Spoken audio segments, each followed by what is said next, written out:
Welcome back. You're still watching this special edition coming your way on Nile TV International, and I'm honored to be having with me over the phone Dr. Sara, the political analyst. Thank you very much, Dr. Sara, for being with us tonight on Nile TV International.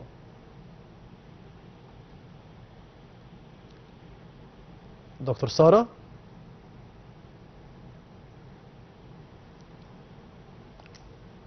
Dr. Sara, can you hear me?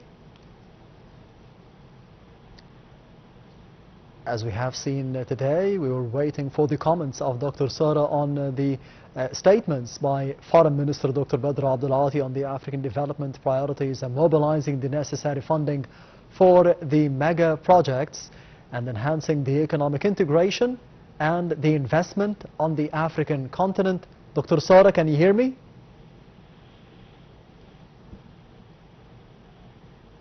Dr. Sara Kira?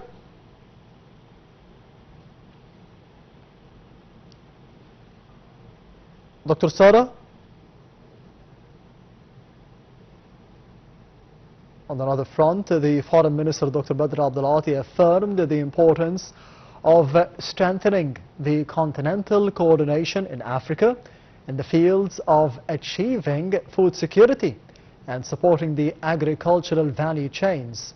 This came during Abdulati's meeting with the African Union Commissioner for the Agriculture, Rural Development, Blue Economy and the Sustainable Development, Moses Valakati, on the sidelines of the African Union meetings.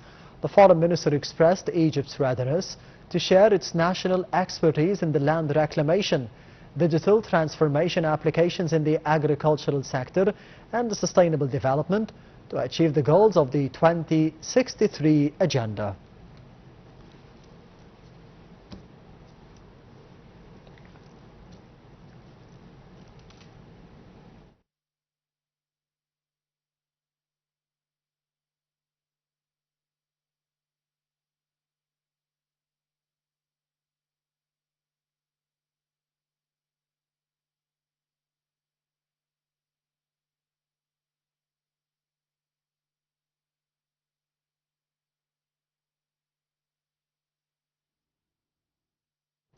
And to be shedding more light on those important topics and the activities of Foreign Minister Dr. Badr Abdulati in Africa, I'm honored to be having with me over the phone Dr. Sara, the political analyst. Dr. Sara, can you hear me now?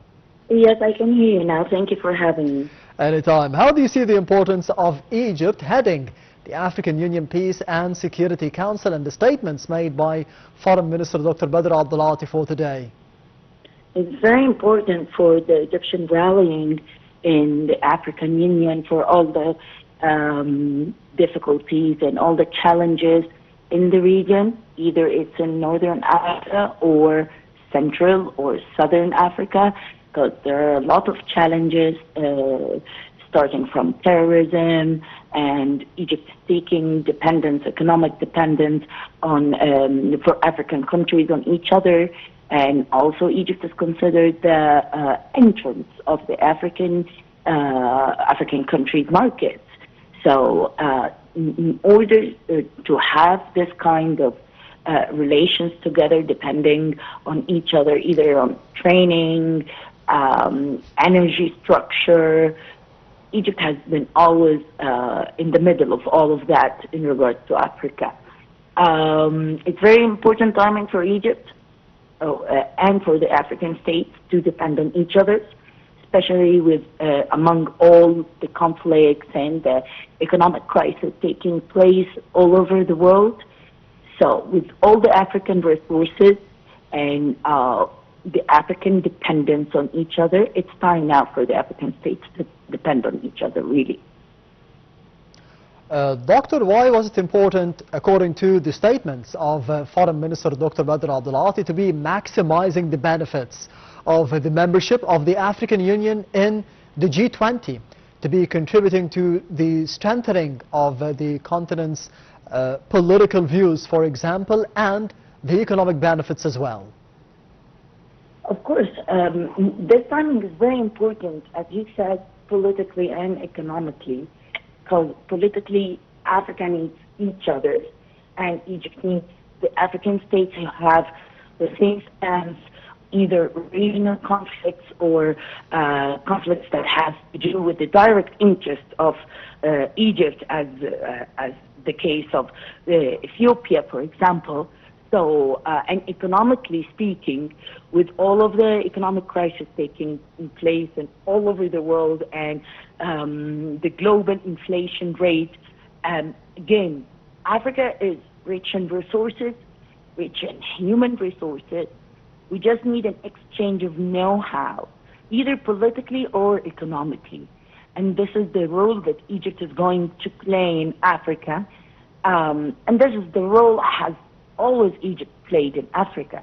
But with the ups and downs in our own economic situation, so I think it's time now with Egypt trying to jump over the crisis we had in the past 3 years of inflation or debts or whatever, to open its arms economically to Africa, to depend on each other again, using our own resources and our own human resources. And I think it's a perfect timing for all of the African states to gain the technology needed from the G20 states, because what only Africa lacks here is the technology to give a push to their resources, or to be able to fully use the resources. Africa is full of natural resources and human capital. We only need the know-how.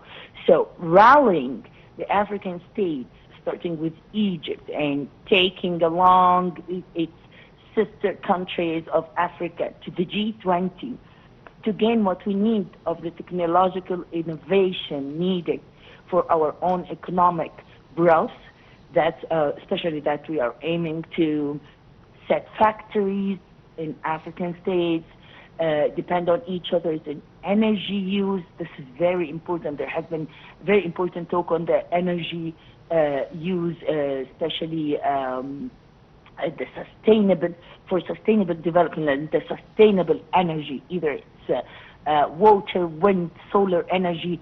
Africa is so rich in all of that.